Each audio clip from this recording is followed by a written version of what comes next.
protagonista por Radio Encarnación. Bueno, estamos en comunicación telefónica con el economista Ricardo Rodríguez Silvero.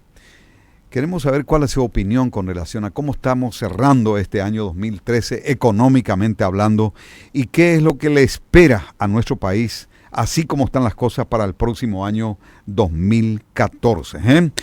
Economista, doctor Ricardo Rodríguez Silvero, ¿qué tal? Buenos días para la audiencia de Radio Encarnación.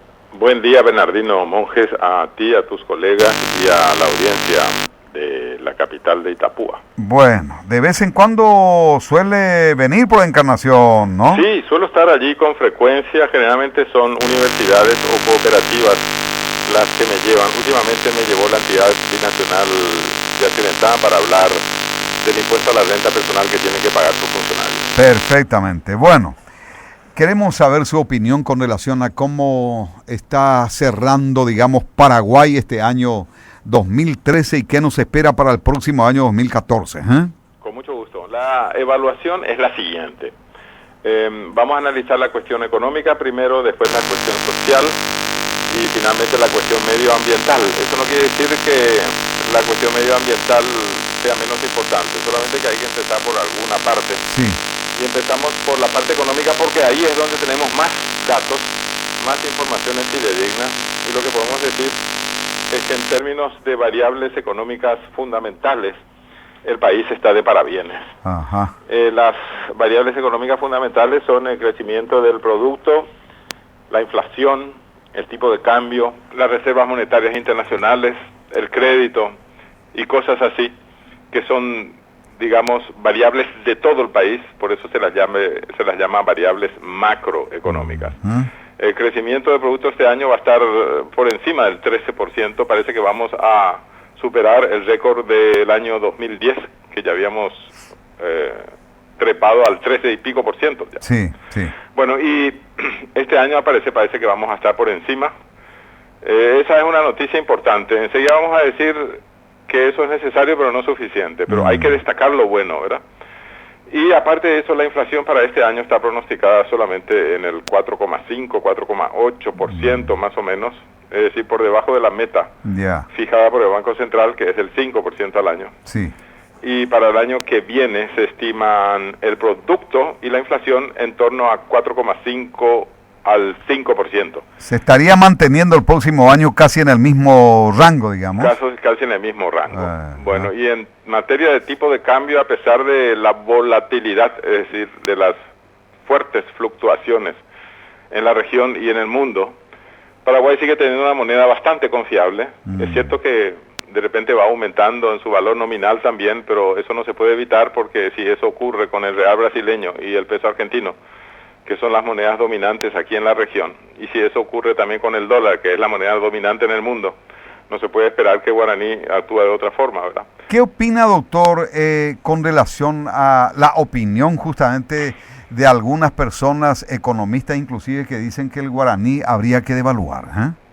Y bueno, pero eso depende de desde qué óptica o desde qué interés está hablando esa persona.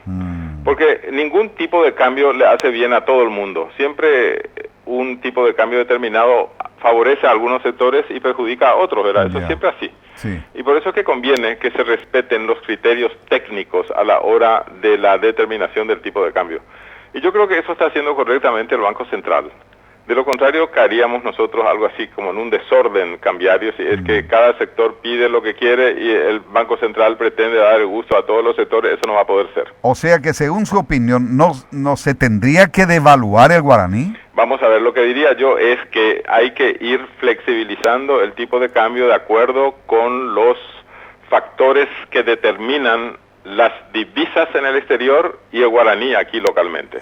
Y esos factores son factores económicos, factores financieros, son factores psicológicos también. De repente cuando la gente, por ejemplo, no confía en su moneda, eso puede ser malo, pero en general se puede decir que la política cambiaria es razonable en Paraguay. Siempre se puede mejorar alguna cosa u otra. Pero para no detenernos demasiado en el tipo de cambio, porque la evaluación es general la que vamos a hacer. Sí. Hay que decir también que el crédito está cada vez más asequible, es decir, se puede acceder a más crédito en mejores condiciones, pero hay que señalar también que una buena parte de la población me refiero a las personas físicas, y de las empresas, todavía siguen sin poder acceder al crédito. Ha mejorado mucho eso, pero hay que mejorar mucho más todavía. En otras palabras, estoy señalando los aspectos positivos, pero enseguida estoy haciendo resaltar que hay algunos aspectos que corregir también. Pero lo que hay que decir de este crecimiento alto y con altibajos, es decir, un año estamos en 13, el otro año caemos a -1, ahora el año que viene vamos a estar en 4,5. Estas oscilaciones demasiado bruscas son síntomas de debilidad estructural, debilidad institucional y debilidad presupuestaria. Por eso es que damos saltos que ocasionan vértigo. O sea, de repente estamos en la cúspide de la montaña y después de repente caemos al más profundo del llano. Bueno, y eso es corregible, doctor, ¿no? No es bueno. Pero aparte de eso, hay que decir que es un crecimiento desigual que favorece solamente a algunos sectores, tanto empresariales como poblacionales, y se concentra esos sectores en la cúspide de la pirámide poblacional, y son solamente algunas empresas las que están siendo beneficiadas, algunos productos, algunos subsectores, ¿verdad? Las empresas que están teniendo mucho éxito son las empresas vinculadas a la soja y a la carne vacuna. Pero en general hay que decir que los cereales están en buena coyuntura. También el procesamiento interno de la soja, o sea, el aceite de soja está teniendo éxito en el mercado mundial, hay que decir eso claramente. Bueno, pero lo que llama la atención es que los sectores de mayor dinamismo son los que se orientan por la demanda externa. Eso es importante señalar. Las empresas y los productos que tienen éxito y que se orientan al mercado interno son pocos o pocas, pero sí hay también, y hay que señalar enseguida que entre las empresas o los sectores de mayor dinamismo interno pueden citarse, por ejemplo, a las empresas de telefonía móvil, se puede citar al supermercadismo, todo lo que sea supermercado está teniendo mucho auge, también la construcción está teniendo mucho auge, pero el resto de la economía está pasando relativamente regular y en algunos casos incluso mal. Y voy a poner algunos ejemplos. Qué increíble que desde que ganó las elecciones Horacio Cartes y desde que constituyó su gabinete, suspendió el pago a los contratistas y a los proveedores del sector público. Eso ocasionó un perjuicio gigantesco a todos los que trabajan con el sector público. ¿Por qué se habrá tomado esa decisión? Porque no se tenía noción exacta de qué obras públicas eran realmente, legalmente hablando, las necesarias. No se tenía idea si había en ellas corrupción o no, se dijo que se iba a hacer una auditoría y tal, pero creo que se les fue la mano, porque una cosa es controlar y otra cosa es detener el aparato productivo o detener la construcción, ¿verdad?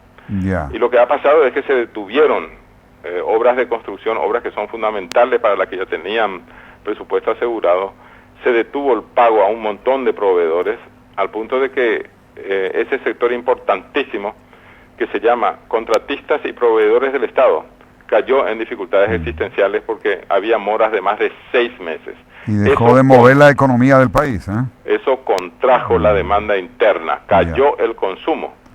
Grave está eso, porque una cosa es que uno controle para ver si están haciendo bien y otra cosa es que uno deje de pagar, ¿verdad? Claro, sobre todo cuando el gobierno tiene dinero para pagar. O sea, increíble es eso. Se dieron cuenta del error, pero un poco tarde, porque recién a fines de noviembre empezaron a decir que iban a empezar a pagar a contratistas y proveedores, empezaron a pagar, pero muy poco. Recién ahora, desde febrero, dice que se va a regularizar la situación. Todo eso está trancando el crecimiento de la economía. O sea, mucho bla bla con eso de que crecemos a más del 13%, pero en la práctica, las empresas locales que son proveedoras del Estado y contratistas del Estado están todas en crisis. Ese es un factor poderosísimo que le pone un freno interno al crecimiento económico.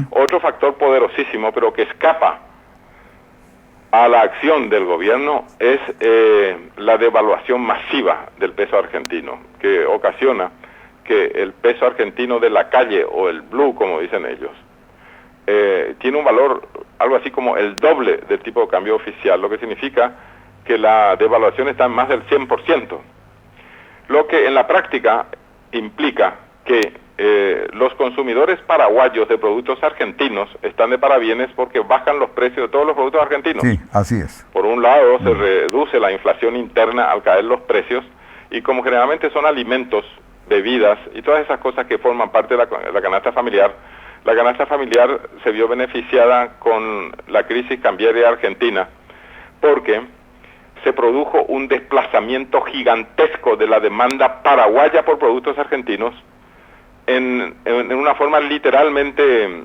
increíble. Por ejemplo, la demanda paraguaya, es decir, la compra paraguaya de productos argentinos, tenía lugar en la misma Argentina con los paseros. Pero aparte de eso, hay muchos hogares que no se desplazaban a la Argentina para consumir, sino que se quedaban cómodamente aquí esperando a que el contrabando les trajese esos productos que podían comprar ellos hasta en las góndolas de los supermercados. En otras palabras, se organizó un contrabando impresionantemente grande, que ya tenemos ciertamente desde hace 2 años con la Argentina, pero este año del 2013 y concretamente el segundo semestre del 2013 adquirió proporciones que dan vértigo. Descomunales, se acentuó mucho más. Es cierto que hay una crisis cambiaria gigantesca en la Argentina, pero también es cierto que es muy poco lo que se hace para controlar el ingreso ilegal de productos argentinos a Paraguay.